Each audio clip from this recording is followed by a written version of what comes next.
Bonsoir, écoutez, un débrief dans la joie double, d'abord la victoire et en plus le plaisir de retrouver Jo à côté de moi. Merci beaucoup. Donc c'est un immense plaisir.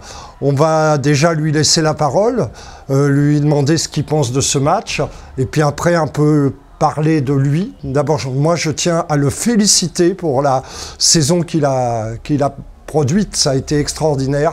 Nanterre, c'est le basket que j'aime, c'est plein de choses qu'ils nous ont montré. Donc Jo, je vais te passer le ballon et loupe pas le panier. Alors déjà, bonsoir à tous, merci pour l'invitation, ça me fait très plaisir d'être là devant vous. Je te remercie pour cette flopée de compliments que tu viens de me faire. C'est vrai que cette année, on aura vécu et j'aurai vécu de très belles sensations et c'est indescriptible tellement c'était... Voilà, c'est dans ma carrière, j'aurais jamais aspiré à ce genre d'émotion. Donc voilà, je suis devant toi avec un titre de champion de France que je vais peut-être laisser, on ne sait pas, au CSP Limoges. C'est mon souhait. Voilà, je vous le souhaite en tout cas. Et puis je viens par contre en tant que vainqueur de Coupe de France. Et là, je te dis, ça me fait doublement plaisir d'être là parce que ça m'a permis de voir un très beau match de basket. Oui, alors on va essayer d'analyser un petit peu le match. Je vais pas te demander où tu vas la saison prochaine. Je crois que pour l'instant c'est un peu tôt. Voilà. Tu le diras au moment voulu. Je le dirai en temps voulu, vous inquiétez pas, vous le saurez bien assez vite. Donc ce match, je crois que on a attaqué le premier quart-temps comme on avait attaqué la deuxième mi-temps du premier match.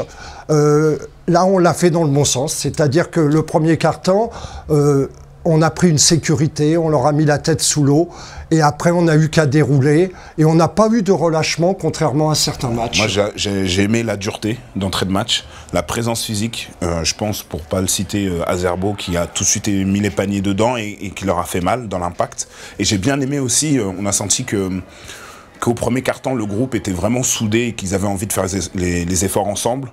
Et je trouvais que ça faisait un gros bloc et ça agit comme un rouleau compresseur. C'est exactement ça. Quand on pense qu'au premier quart-temps, moi ce que j'ai beaucoup aimé aussi, c'est le match de Green, qui a joué comme un vrai meneur, puisque 11 passes décisives, et 12, notamment... 12, pardon. 12, et notamment, les 8 premiers points viennent de lui, je crois, sur des passes décisives. J'ai beaucoup aimé aussi à cœur, et alors Fréjus, énorme. Voilà, énorme. Et puis après, on a eu un peu peur. Par contre, il ne faut pas oublier Adrien, qui était très présent au niveau des rebonds. Pour rebondir par rapport à Green, ce que j'ai aimé, c'est qu'en général, les meneurs de jeu, soit ils se contentent de shooter ou soit de jouer. Moi, je trouve qu'il a été très juste dans ses choix. C'est-à-dire les moments où il fallait jouer pour lui, il les a joués. Les moments où il devait servir à l'intérieur ou faire des extra passes, il l'a fait très bien. Et je trouve que... En général, un meneur, quand il est bon, l'équipe tourne bien. Bien sûr, c'est le relais.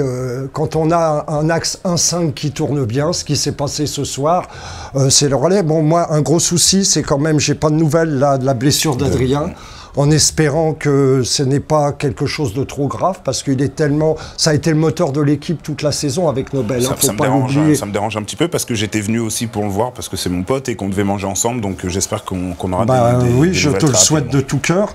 Donc, que vous dire d'autre? On ne va pas ressortir un joueur. Quand on voit qu'il y a 6 joueurs qui sont à plus de 10 d'évaluation, ça veut tout dire. Ça veut dire que la balle, elle a vécu. Ça veut dire qu'on sait partager la balle. Et comme le dit Jo, nom de Dieu, aujourd'hui, on a eu de la dureté. Et peut-être que sur la saison, c'est ce qui nous a des fois manqué. Et le partage de la balle. Là, je l'avais déjà dit, les égos sont restés au vestiaire. Et ça, on voit le résultat à Dijon.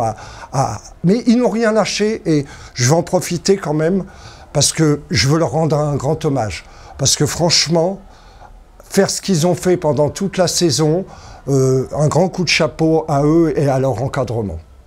Très bien, moi je veux quand même faire une petite mention spéciale à Alex Hacker qui m'a vraiment impressionné ce soir, même si c'est vrai que tout le groupe le mérite, mais ce que j'ai trouvé impressionnant avec Alex, c'est qu'il a mis des shoots pas très simples, mais tout sous contrôle. C'est-à-dire que ça paraissait difficile pour nous à nos yeux, mais je trouvais que lui, il dégage une sérénité, une maîtrise qui m'a impressionné, et là quand je vois ses statistiques, moi, je suis obligé, ça me frappe un peu, même si je sais que Adrien, Nobel, etc.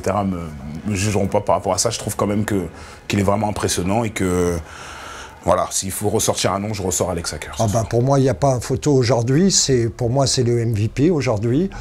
Et en plus, il a montré sur la dernière action où il fait faire retour en zone et il met un 3 points au buzzer après une fin de ouf. Et puis comme tu le dis, pour moi c'est un artiste. C'est un artiste. C'est un artiste. Hein. Et puis il défend, il est au service collectif. Quand il est comme ça, moi je le trouve irrésistible, pour ma part. Pourvu qu'il soit comme ça jusqu'à la fin. Franchement, je pense que si votre groupe reste soudé comme il est et que, comme tu l'as dit, mettre un peu les égos de côté, même si il faut en avoir un peu quand même. Bien sûr, mais il faut que ça soit canalisé, que ça soit au service de l'équipe. Tout à fait. Voilà. Donc, moi, mon grand plaisir, c'est que je vais vous retrouver. Et peut-être que je vais retrouver Antoine un jour. Là, il paraît qu'il est perdu dans les embouteillages à Limoges. Il n'a pas osé venir parce que comme j'étais avec Valériane le dernier coup, il s'est dit, bon, je vais le laisser, voilà. Et si je peux me permettre, on va quand même glisser un mot à cette équipe de Dijon qui a fait quand même des magnifiques playoffs parce qu'il ne faut pas les oublier. C'est vrai qu'ils sont arrivés dans l'enfer de Beaublanc. Il faut bien l'avouer, ce soir, c'était pas évident. Je pense qu'ils ont pris un gros coup sur la tête. Mais malgré tout, c'était une belle série. Une équipe valeureuse qui s'est battue avec ses armes, un effectif qu'on connaissait, vous avez trouvé la faille, vous les avez usés physiquement et on a vu qu'ils se sont effondrés au fur et à mesure.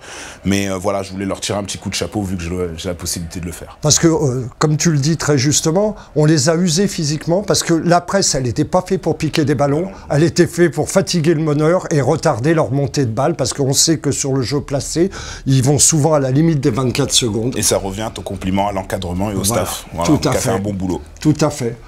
Un dernier mot, moi je remercie beaucoup Joe, très content de l'avoir revu à Limoges. Et pourquoi pas, un petit espoir qu'un jour il revienne à Limoges, je ne vous le cache pas, ça me ferait très plaisir. Écoutez, merci beaucoup, on saura bientôt, incessamment sous peu, je sais pas. Mais en tout cas, ça m'a fait vraiment plaisir de partager ce moment avec vous et ce débrief. J'espère que ça vous a plu et puis je vous dis à la prochaine. Bien sûr, merci Joe.